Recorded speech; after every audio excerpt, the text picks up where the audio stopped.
GST Council defers decision to reduce tax on health and life insurance. The GST Council postponed the decision to reduce the goods and services tax rates on health and life insurance premiums during its 55th meeting on Saturday.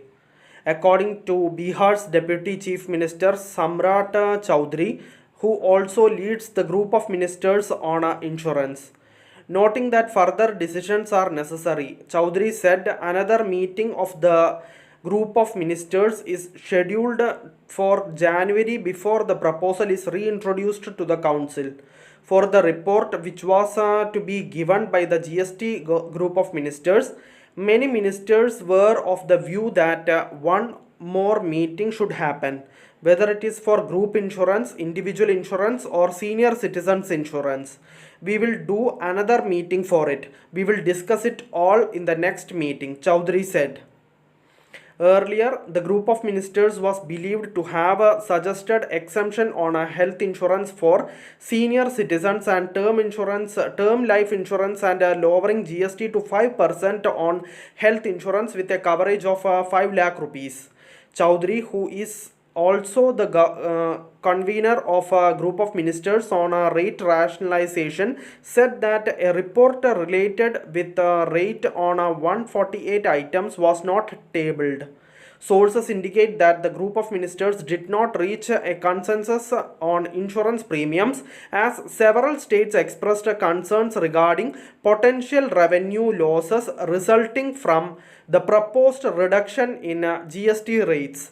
The group of ministers previously considered exempting GST on health insurance premiums for senior citizens and on term life insurance premiums for everyone, including family plans. They looked at granting an exemption for health insurance premiums paid by senior citizens regardless of coverage, while also considering a GST exemption for health insurance covers up to rupees 5 lakh for other individuals. The current rate of 18% would remain applicable for health insurance coverage exceeding 5 lakh rupees.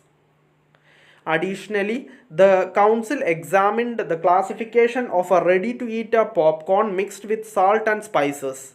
It was determined that this type of popcorn, which has characteristics similar to namkeens, should be subject to a 5% GST unless pre-packed and labeled, and a 12% GST if it is pre-packaged and labeled. In contrast, popcorn coated with sugar, like caramel popcorn, would be classified as sugar confectionery and therefore attract an 18% GST. The council is expected to consider proposals for lowering GST rates on life and health insurance premiums. At the same time, the group of ministers on GST rate rationalization has recommended raising taxes on luxury and sin goods. A key topic for discussion is the possible inclusion of aviation turbine fuel in the GST framework. If this is approved, it would create uniform taxation across the states and allow airlines to claim input tax credit ITC, that is input tax credit on ATF, fulfilling a long-standing request from the aviation industry.